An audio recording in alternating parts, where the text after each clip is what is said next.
Hello everyone, Sifu Sylvain here with you as we enter into the third part of the Lotus Sutra, starting with chapter 23.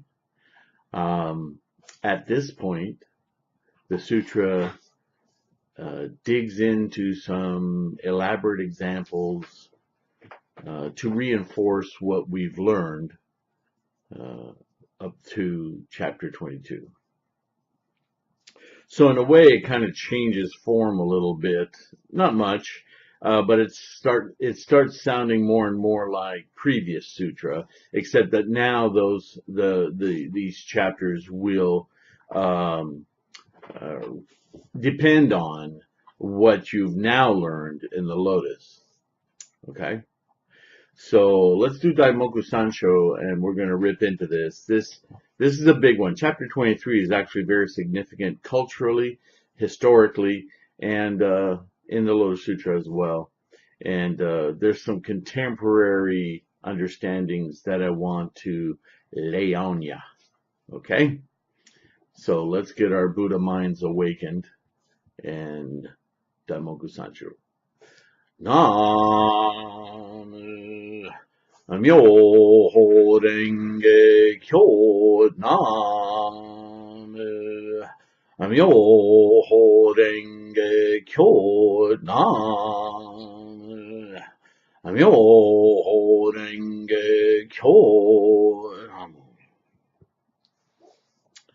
Now, if you're a person who considers yourself to be a seeker, somebody in search of, I hate the word truth in many ways, but there's no other term I can think of right now. Some fundamental reality, some fundamental basis for everything, you know? It was an obsession for me, maybe because of my home life, maybe just my karma, whatever. But from quite a young age, um,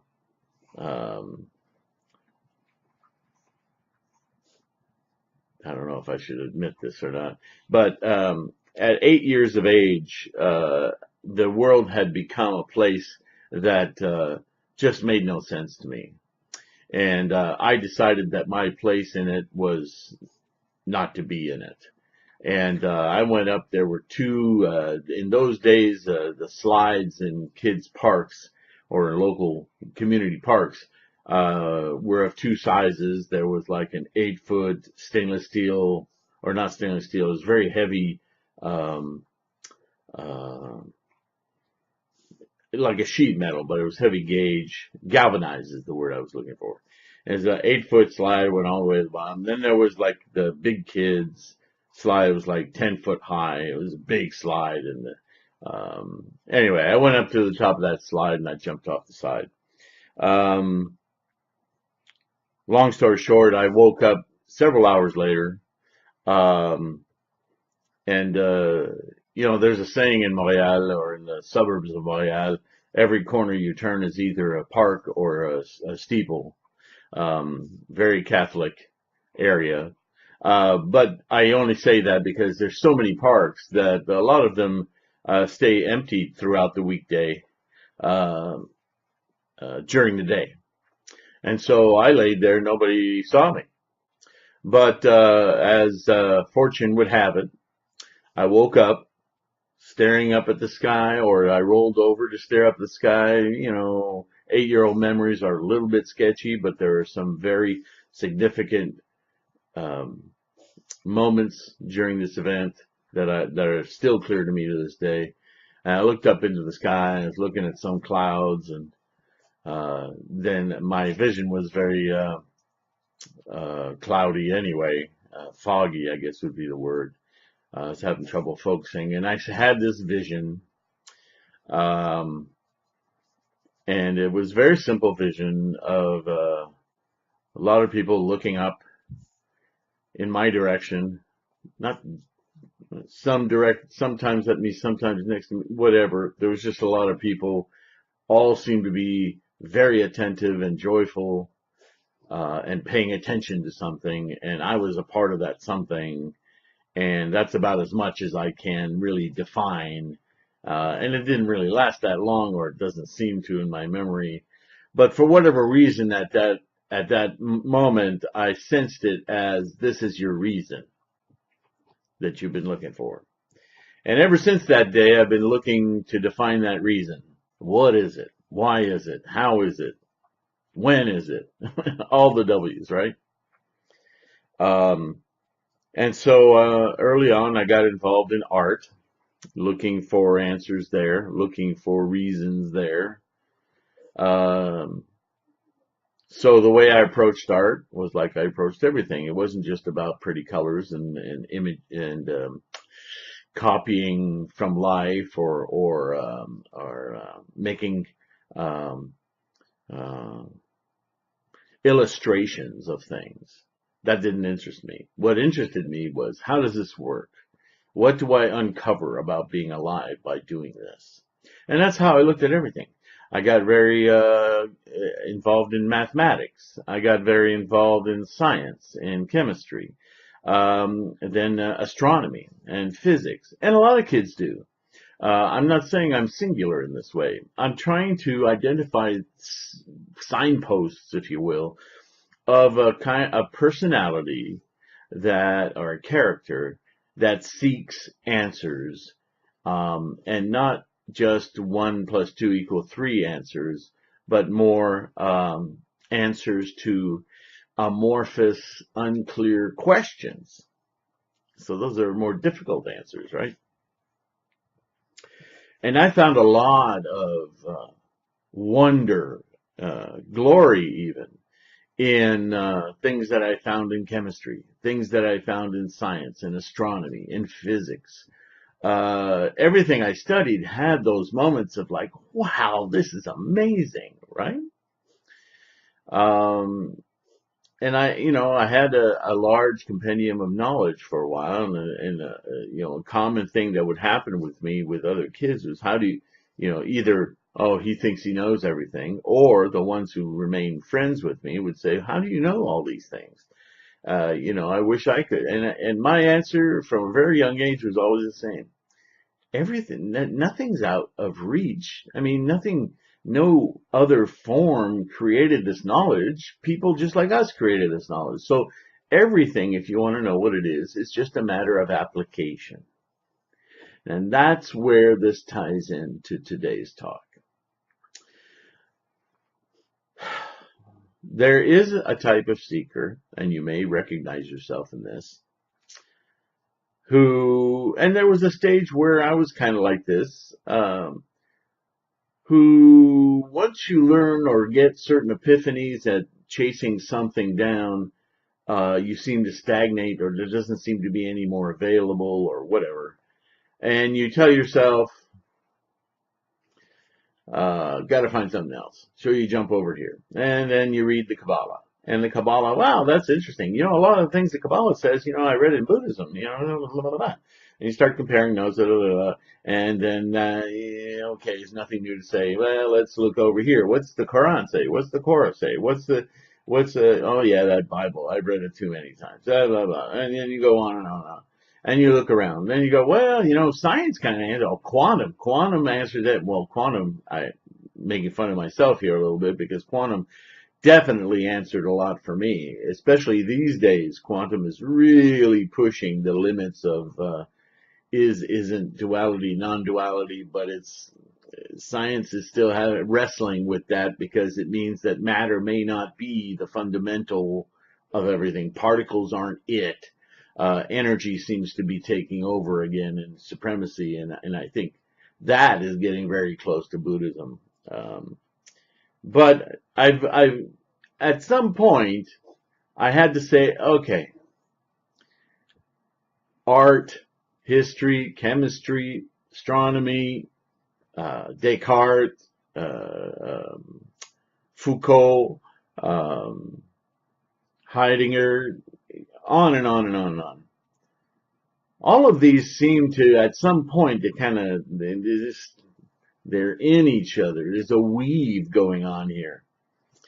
And I finally made the decision at one point, you know what? They all seem to either support or validate or create similes of Buddhism. So, and I chanted about this for a long time, years. Which one do I focus on? Because I have to stop this jumping around. I can't be a fine artist for 6 months and a Buddhist for 6 months. I can't be a chemical engineer or a physicist for 3 months and then jump into art for 3 months and then get bored and go, okay, I need to practice again. I need to focus, and that doesn't mean, I had a very good leader early on in Buddhism, and she used to say to me, you're a Buddhist, you can do everything. And man, I had to hear that a few times before it sunk through my thick skull, that I could be a full-time Buddhist, and with Buddhism, see these other things as they relate to me as a Buddhist, and investigate them that way if they still had any interest or any validity. Was there anything new to learn there? If not, stay with your Buddhist practice. If so, stay with your Buddhist practice, but investigate with the eyes of a Buddha, the eyes of a Buddhist. Because Buddha is now, is past, is future. It isn't something we discover, it's something we attain, and we attain it by paying attention to it. So, that means that if somebody comes along with, hey, I'm going to this thing this weekend, it's called rebirthing, and we do these breathing exercises, then it's really cool. See, a lot of seekers will go, cool, maybe there's an answer there. And they go running over there and they do these breathing exercises. And man, they have these amazing little, I saw stars and I felt like I was a child again. Is that Buddhism? Is that enlightenment? No, it's a distraction. It's an earthly desire. It is something you're attached to that's pulling you away from your Buddhist practice. It's a monkey. Remember we talked about the monkey mind? Shakyamuni talked about the monkey mind.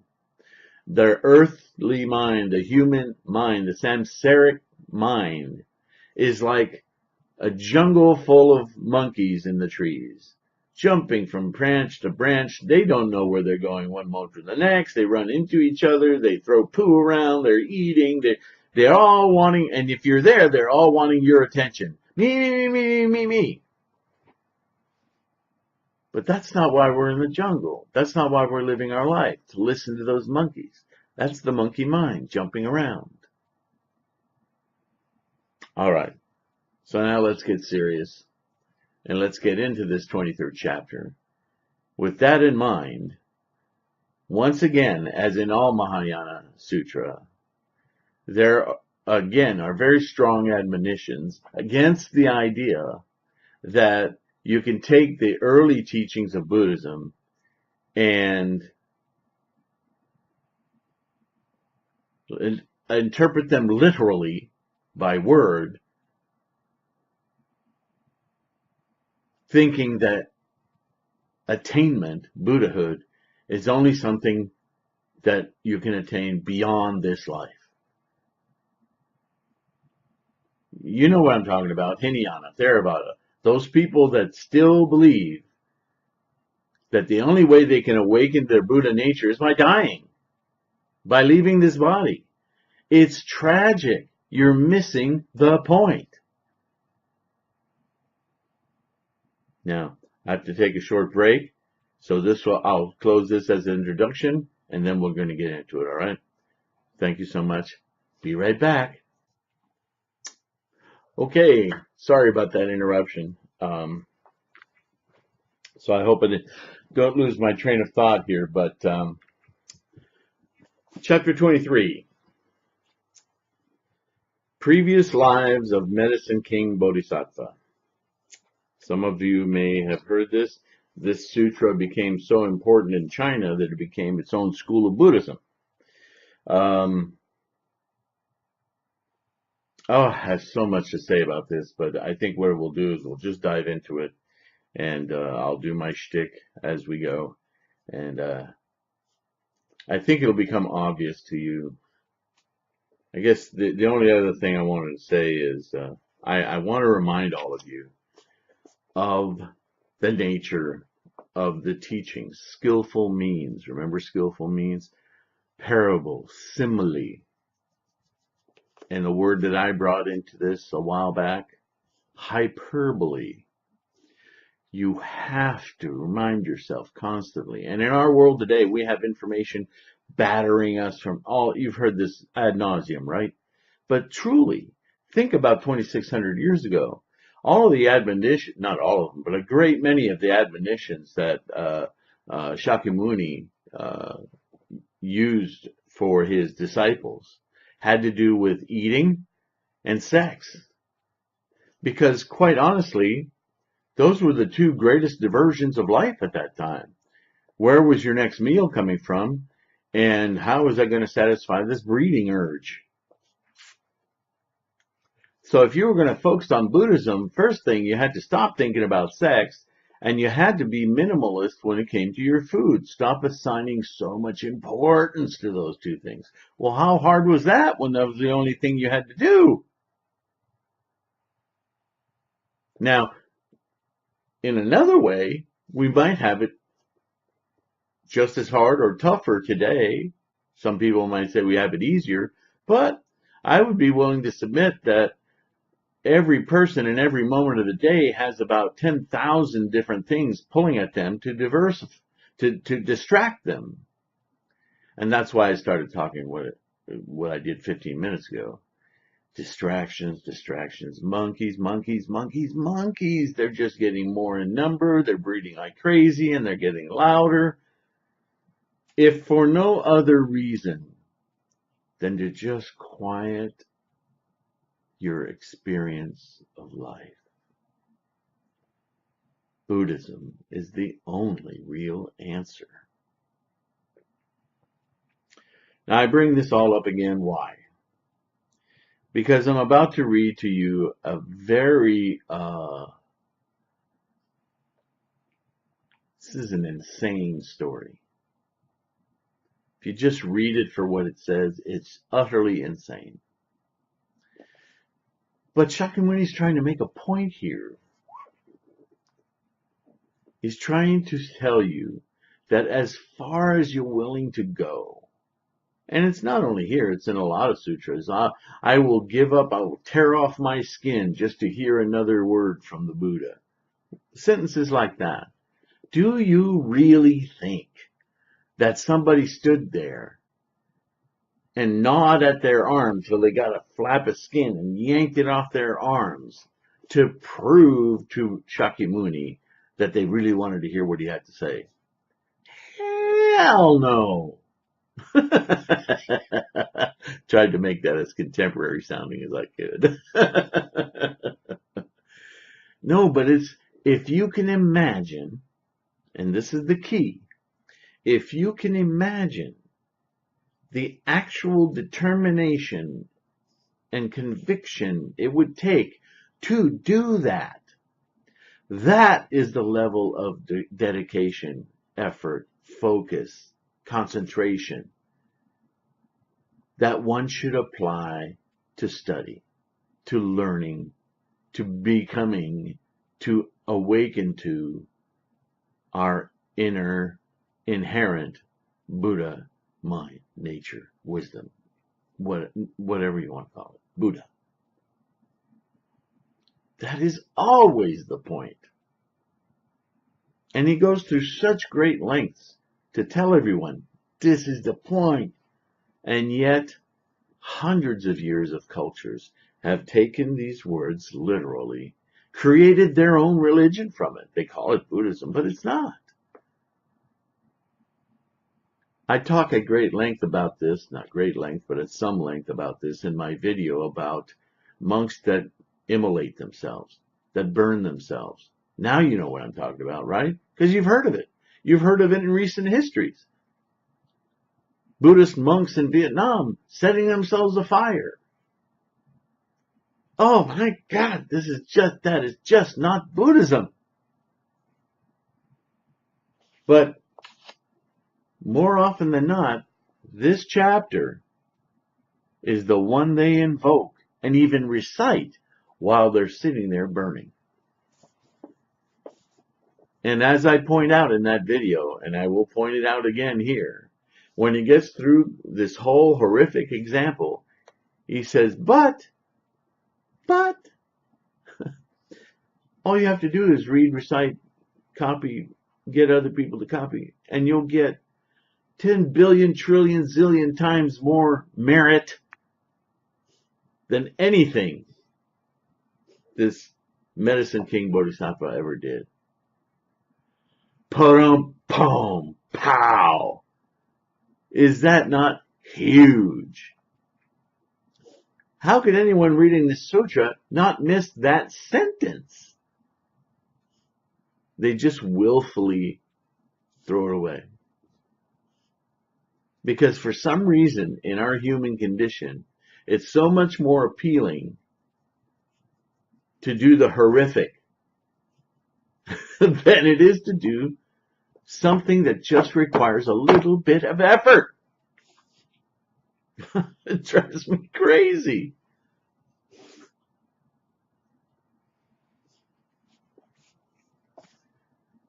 At that time, the Bodhisattva constellation King Flower said to the Buddha, there we go with those descriptive names again, World Honored One, why does Medicine King Bodhisattva travel around in this world? World Honored One, Medicine King Bodhisattva has done hundreds of thousands of billions of difficult and painful practices. Right? What is the most... man, the whole world seems Catholic. We still have a saying in common parlance in the West, as well as everywhere else in the world. What is the ultimate sacrifice? We really love that word sacrifice. And what is the ultimate sacrifice? Isn't it giving your life for a cause? That's what we send out our soldiers with. That's what we talk about in religion. That's what we talk about in daily life. That's what we talk about in organizations that want to change things. If you die a martyr, you're next to God. That's still the paradigm today. And in Buddhism, there's a constant refrain that is just ignorance, stupidity. It is murder. Just because you're doing to yourself doesn't mean it's any less murder. It's even more heinous. Because you're taking a life. And life is the only opportunity that any of us have to recognize our Buddha nature. So, you just annihilated your Buddha nature. Congratulations. There is no greater offense than murder in Buddhism. Period.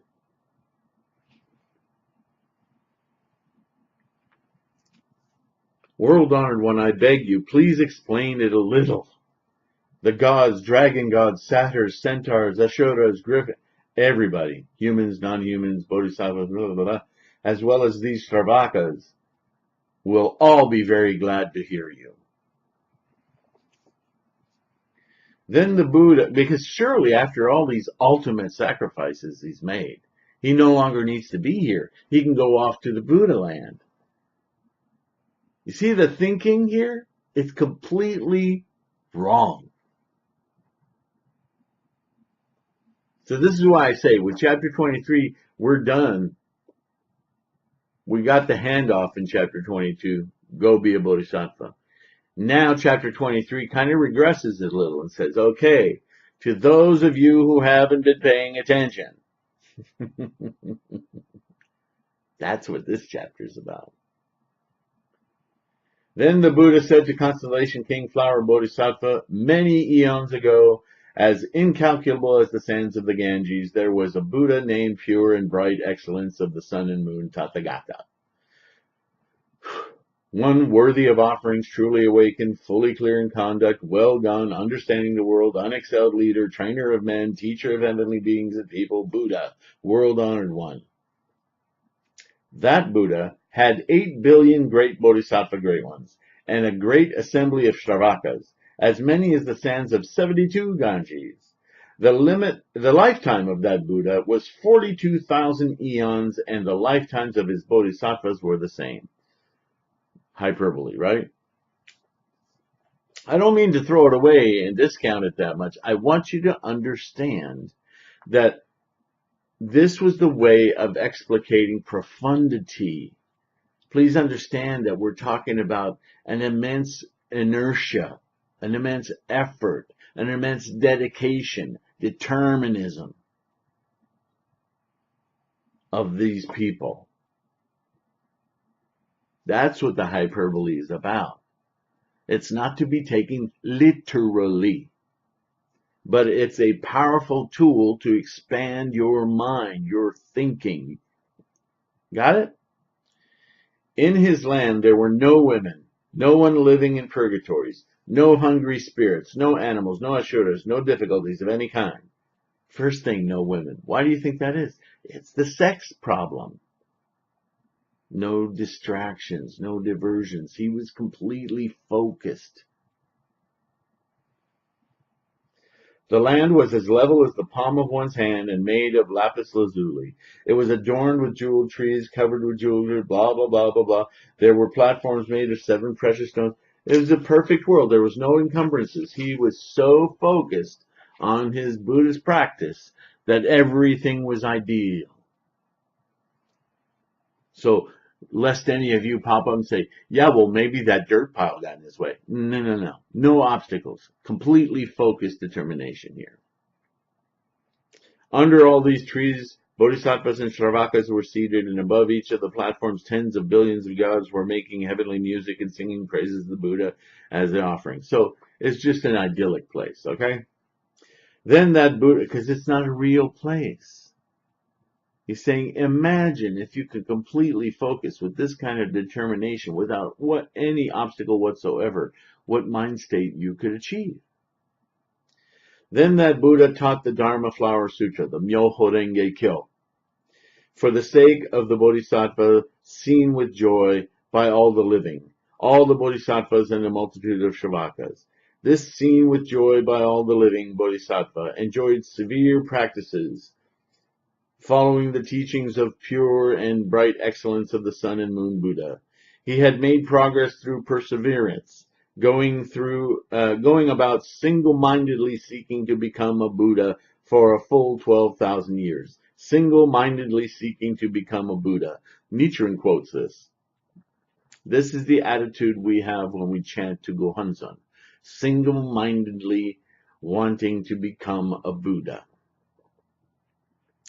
After that, he attained the concentration in which one can take on any form. Having attained this concentration, he was full of joy and thought to himself, gaining the concentration in which one can take on any form is entirely due to the power that comes from hearing the Myoho Renge Kyo. I should now make offerings to pure and bright excellence of Sun and Moon Buddha and to the Myoho Renge Kyo.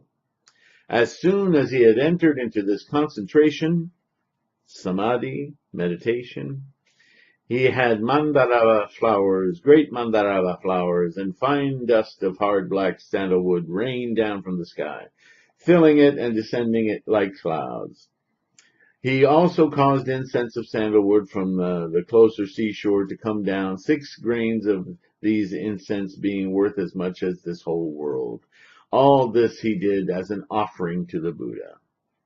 Having made this offering, he arose from concentration and thought to himself, though I have made the offerings to the Buddha with my divine powers, that is not as good as offering my body. Attachment. That right there tells me that this is directed squarely at the early sects. The Hinayana, the small vehicle. The Theravadins.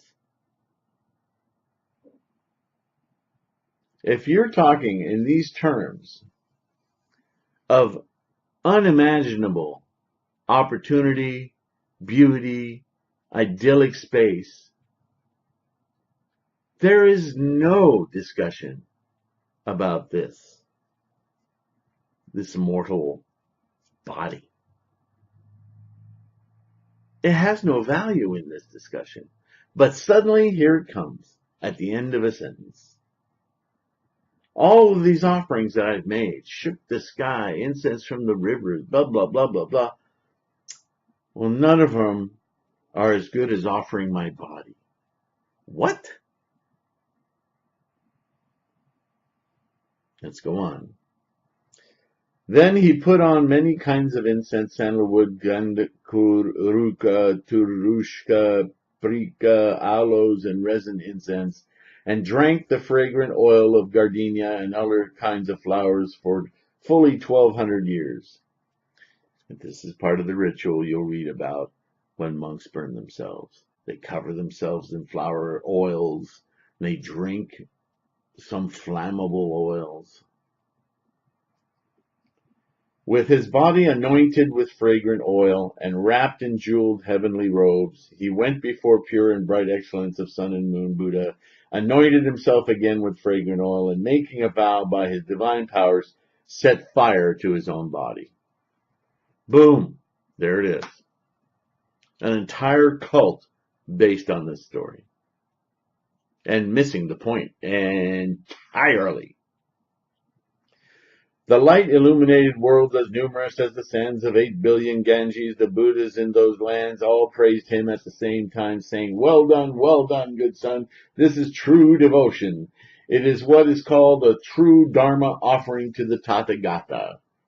Offerings of flowers, scents, necklaces, incense for burning, powdered incense, paste incense, blah, blah, blah, blah, blah. All kinds of offerings cannot match this. Even offerings of towns, countries, and wives and children cannot match this. Good son, this is what is called the greatest gift, the most highly regarded and supreme of gifts, because it is an offering of the Dharma to the Tathagatas. How is it an offering of the Dharma to the Tathagatas? Think about that for a second. What is the Dharma? The Dharma is that the body does not exist. So the trick in this is that before he gave his body up, he had accumulated such merit, such divine powers, that he could transform into anything. Remember? Should I read it again? When he achieved this level of concentration, he didn't need to be in this body anymore. This body didn't serve him. It wasn't his. He was in this ethereal, divine space. So he's saying, here, I don't need this anymore. Let me just burn it and give it to you. So I'll show you. Right? And this is what the Hinayanists are glued to this. Okay?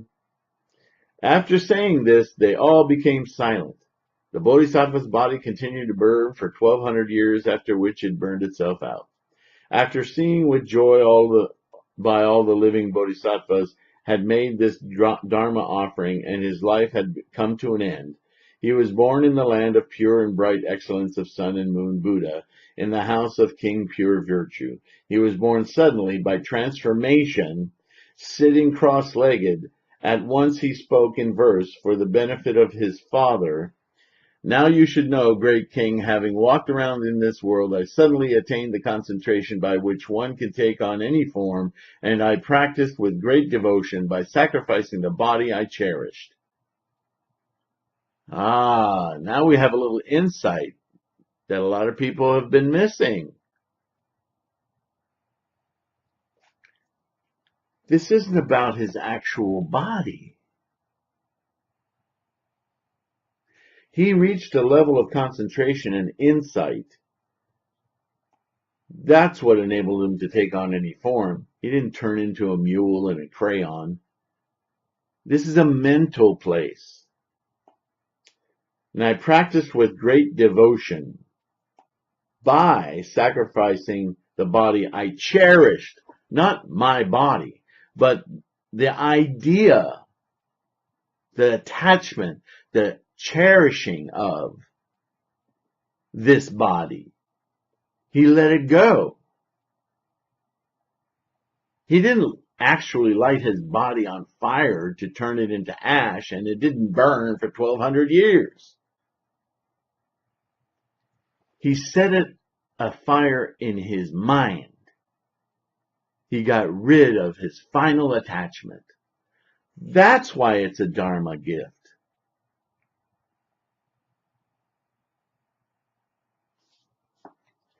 After reciting this verse, he said to his father, "Pure and bright excellence of sun and moon Buddha is still alive in the present. Hello? Having first made offerings to that Buddha, I obtained the power of incantation of interpreting the words of all the living. What's more, I heard this Myoho Renge Kyo in 800,000 billions of myriads of millions of billions, trillions of verses. Great King, now I should return to that Buddha and make offerings to him." Having said this, he took a seat on the platform of the 7 precious materials, rose in the air as high as 7 tall trees, and went to where that Buddha was, prostrated himself at his feet, and putting his 10 fingers together, praised the Buddha in verse.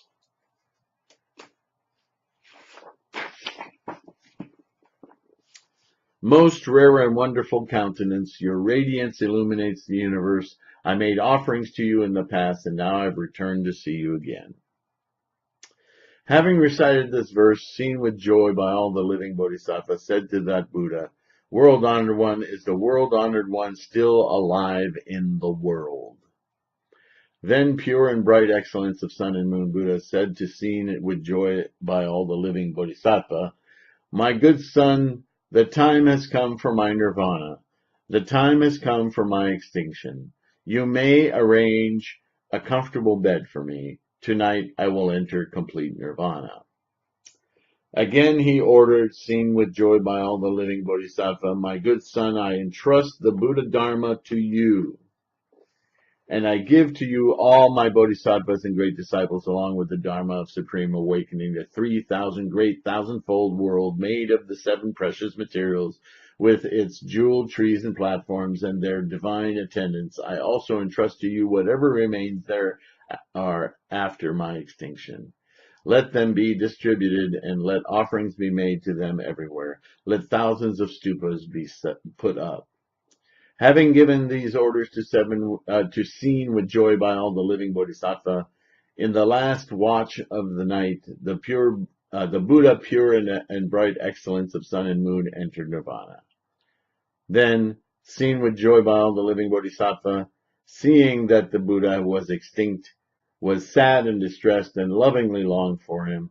Then he made a pyre of sandalwood from the closer seahorse, and making an offering, cremated the body of the Buddha. Cremation.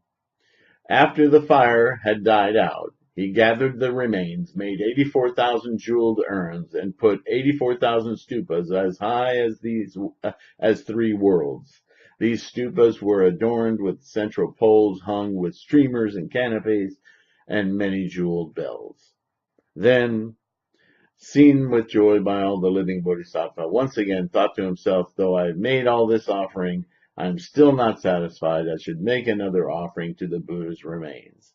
Then he spoke to the bodhisattvas and chief disciples, and to the gods, dragons, satyrs, and the whole group, saying, "Pay complete attention, for I am now about to make an offering to the remains of pure and bright, excellent sun and moon Buddha."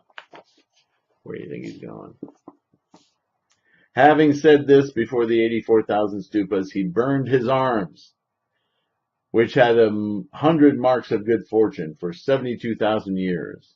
This led an innumerable multitude of those seeking to be Shravakas and innumerable countless numbers of other people to seek supreme awakening, enabling all of them to dwell in the concentration in which one can take on any form.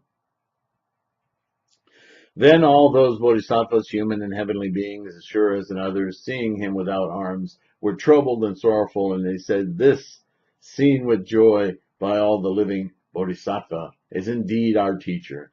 He has taught and transformed us, but now he has burned off his arms. His body is incomplete." Then, seen with joy by all the living bodhisattva, made a vow in the great assembly, saying, "Having thrown away both my arms, I certainly will obtain a Buddha's golden body. If this be true or not, and not false, let both my arms be restored to what they were before. As soon as he had made this vow, as a consequence of the purity and weight of his bodhisattva merit, virtue, and wisdom, his arms were spontaneously restored.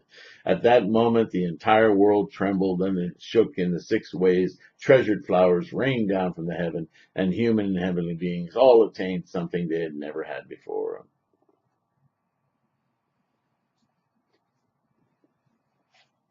I'm wondering if I should stop here. You get that this isn't word for word reality, right?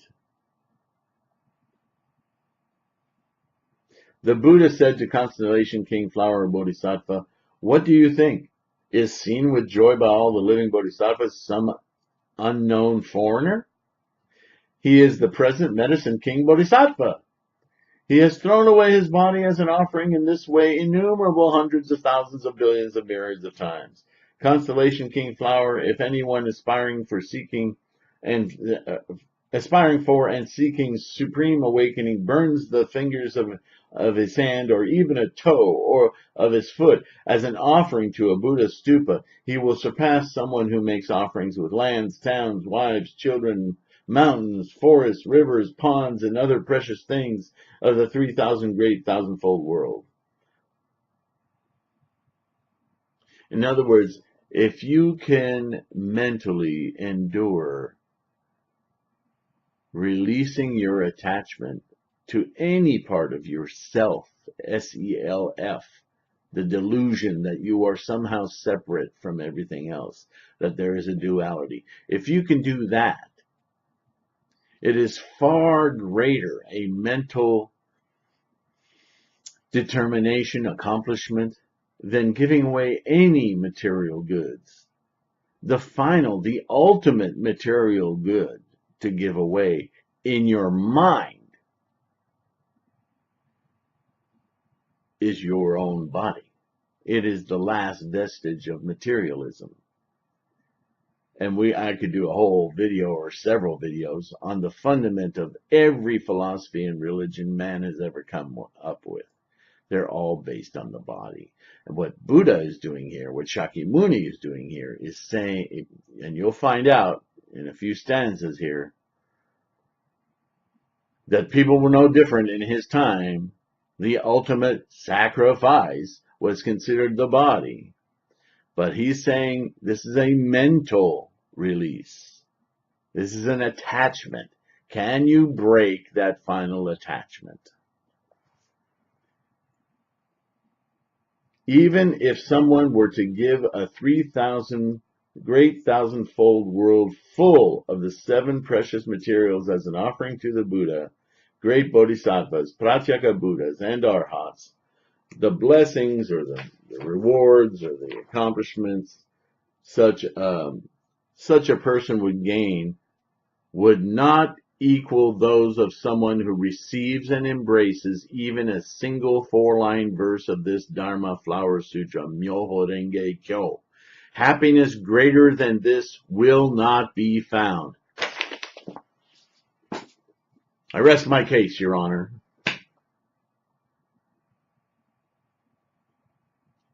Didn't he just frickin' slam his book down and said, "Now, do you get it? With your total preoccupation about self, your attachment to body, and your irrepressible desire to destroy it in order to be released from it, destroying it is validation of your attachment. You're not doing it. If you really want to release your attachment from your mortal existence, you're subverting your own ability to awaken to your Buddha mind. Because you can only, and let me make this really, really clear, the only way you're going to experience your Buddha mind, your enlightenment, your awakening, is to be here. You can't awaken from death. It may sound stupid, but it really is that stupid. Awakening is something that happens when you're here in samsara as a human being. The idea of releasing yourself from attachment is something that can only be achieved while you're attached.